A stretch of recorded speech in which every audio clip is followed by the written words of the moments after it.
नाज़रीन अस्सलामु अलैकुम वरहमतुल्लाहि वबरकातुहू। आप देख रहे हैं फ़िक्र नज़र पर दिन भर की 10 बड़ी खबरें। आइए मुल्क की तमाम बड़ी खबरों पर नज़र डालते हैं। सुप्रीम कोर्ट ने गुजरात फसादात केस में गिरफ्तार समाजी कारकुन तीस्ता तलवार को अबूरी जमानत दे दी है। अदालत ने कहा है कि हाई कोर्ट उनकी बाकायदा जमानत पर फैसला सुना सकती है।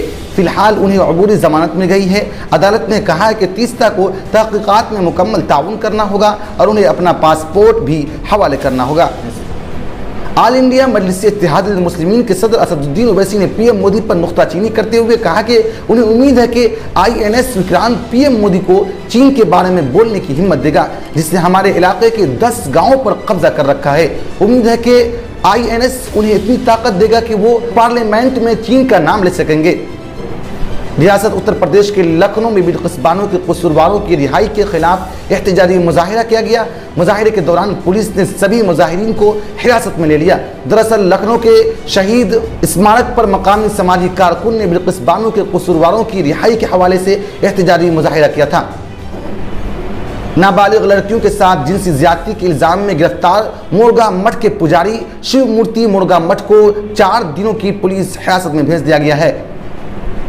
दिल्ली के चांदबाग के रहने वाले 25 साल नौजवान अथर आलम खान को भी दिल्ली फसाद मामले में गिरफ्तार किया गया था। अथर को UAPA के तहत गिरफ्तार किया गया है। हालांकि अभी तक अदालत में यह साबित नहीं हुआ कि वो इन फसादात में मुलव्विस है या नहीं, लेकिन जेल के अंदर उनके साथ जुल्म और सितम अब भी जारी है। अफगानिस्तान के सूबा हेरात की एक मस्जिद में धमाके के नतीजे में तालिबान हामी इमाम मौलवी मुजीबुर रहमान अंसारी समेत 20 अफराद हलाक हो गए, जबकि दर्जनों अफराद जख्मी भी हुए हैं।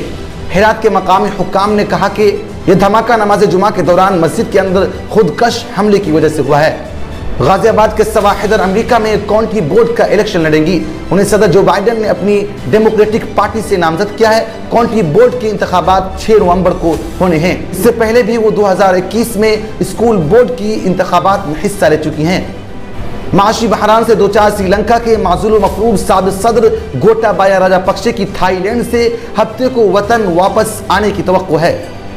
राजापक्षे की इस वक्त थाईलैंड के एक होटल में क़याम पजीर हैं और वहां से वो अपनी वापसी में सहूलत फराहम करने के लिए अपने जानशी विक्रमासिंघे से दरख्वास्त कर रहे हैं।